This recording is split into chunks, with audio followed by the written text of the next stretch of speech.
그리고 반의사불벌죄, 즉 폭행죄나 협박죄 같이 고소를 취하하고 처벌을 원하지 않으면 아예 없던 게 되는 범죄가 있는 반면에 사기죄와 같이 고소 취하 및 처벌을 원하지 않는다 하더라도 이는 당연히 양형사유에만 반영될 뿐 없던 게 되지 않는 범죄, 즉 반의사불벌죄가 아닌 범죄들이 있어요. 이런 경우에 대비해서 불송치 결정 또는 불기소 결정 등 수사기관의 처분에 대해서 이의하지 않는다라는 조항을 합의서에 넣으셔야 돼요.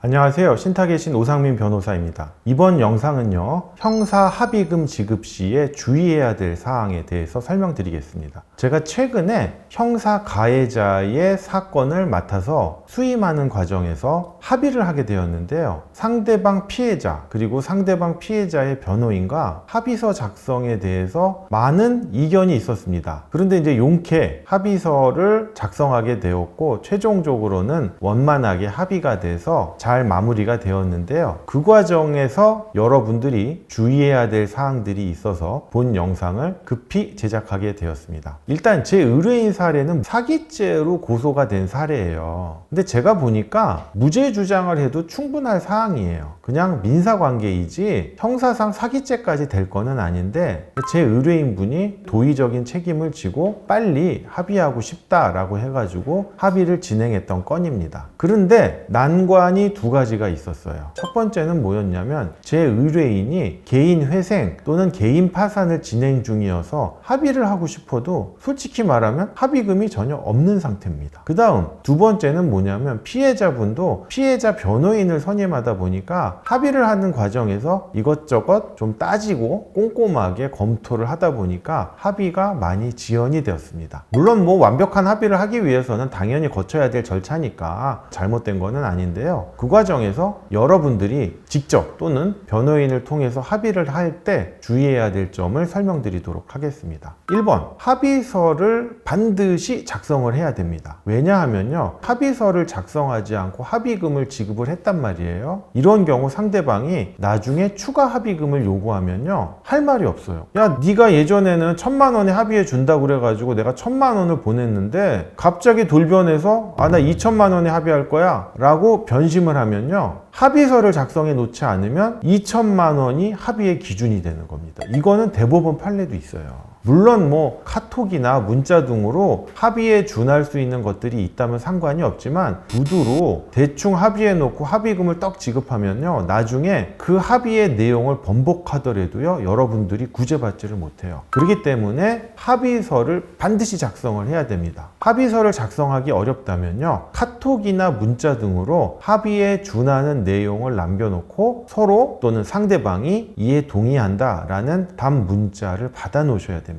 그 다음에 까다로운 상대방을 만나면 아니 내가 왜 합의서를 먼저 작성하냐, 합의서를 작성했는데 당신이 합의금을 안 줘버리면 나만 바보 되는 거 아니냐 라고 하면서 합의서 작성을 꺼려하는 피해자분들이 계시거든요. 이럴 경우에는 합의서에 다음과 같은 조항을 넣으세요. 본 합의서의 효력은 합의금이 지급되어야만 그 효력이 발생한다 라는 조항을 넣으면 피해자분들도 합의서를 먼저 작성하는데 거부감이 없습니다. 그리고 여러분, 합의서를 작성하면 끝나는 것이 아니라 고소 취하 및 처벌 불원서도 함께 작성해야 됩니다. 이거는 수사기관에 제출해야 되는 거기 때문에 원본으로 작성을 하고요, 인감증명서를 반드시 첨부해야 됩니다. 그리고 반의사불벌죄, 즉 폭행죄나 협박죄 같이 고소를 취하하고 처벌을 원하지 않으면 아예 없던 게 되는 범죄가 있는 반면에 사기죄와 같이 고소 취하 및 처벌을 원하지 않는다 하더라도 이는 당연히 양형사유에만 반영될 뿐 없던 게 되지 않는 범죄, 즉 반의사불벌죄가 아닌 범죄들이 있어요. 이런 경우에 대비해서 불송치 결정 또는 불기소 결정 등 수사기관의 처분에 대해서 이의하지 않는다라는 조항을 합의서에 넣으셔야 돼요. 왜냐하면 사기죄 같은 경우 합의를 해가지고 고소 취하 및 처벌 불원서를 교부받아가지고 수사기관에 제출하면 수사기관 입장에서는 어차피 피해자가 돈도 받았고 잘 마무리된 거니까 굳이 이거를 뭐 범죄화해서 사건화하는 것보다는 그냥 불송치 결정으로 끝내버리는 경우가 많습니다. 그런데 불송치 결정은 피해자 측에서 이해할 수 있잖아요.